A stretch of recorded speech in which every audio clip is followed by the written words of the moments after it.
national educator.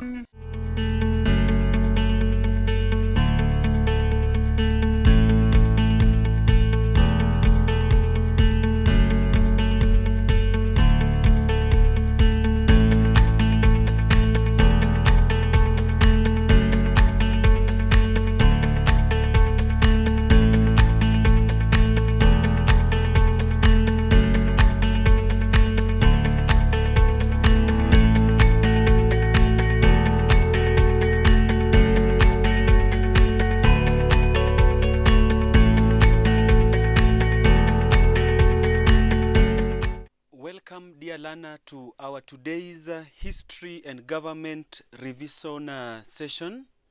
And it is my prayer that by the time we are finishing our revision for today, you'll be able to understand on the few tips on how to successfully answer history and government questions. Let's begin by looking at our first question, dear learner.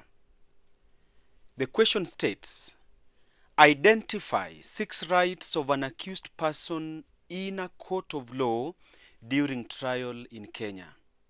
I repeat, identify 6 rights of an accused person in a court of law during trial in Kenya.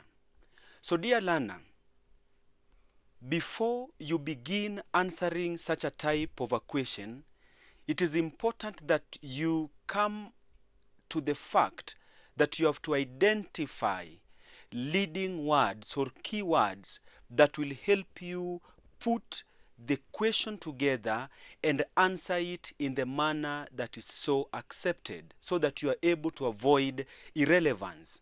And I always emphasize that in identifying those keywords, take a step and underline them. For example, in this particular question, I will help you understand or identify the keywords that we'll need to understand even as we begin answering our question. The first word is identify. You will underline the word identify. The second that you need to know is that the question is a closed-ended question because the examiner requires you to give only 6 points. Then we talk about rights. You need to understand what is a right. And then an accused person. That is another point that you underline, an accused person. So that as you now begin putting together the meaning of those individual words, then you'll be able to understand how to go about this question successfully. Let's get to understand what we mean by the term identify. In a question that asks you to identify, you are supposed to associate someone or something closely with or regard as having strong links with.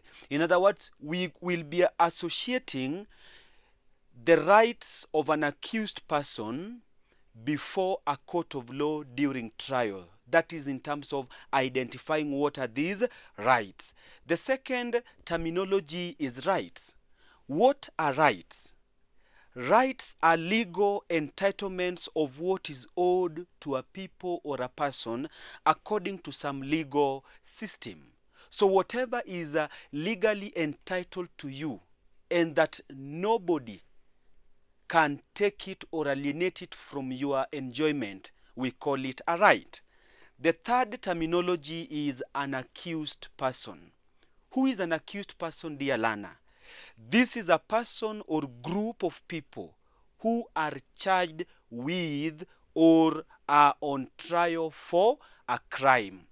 So, in putting together those words, we now need to understand what are these rights of an accused person before a court of law during trial in Kenya. Remember, dear learner, that we have rights of an arrested person, we have rights of a person in custody that has already been sentenced, and we have rights of a person before a court of law during trial, or rights of an accused person. So do not confuse these individuals. an arrested person, an accused person before a court of law, and a person that is already sentenced and is in custody. That is why I always challenge you that once I open it up for you like that, get to your book and get to understand those three categories. But for today, we are focusing on an accused person. So, what are these rights? The first right is that the accused person is presumed innocent until proven guilty.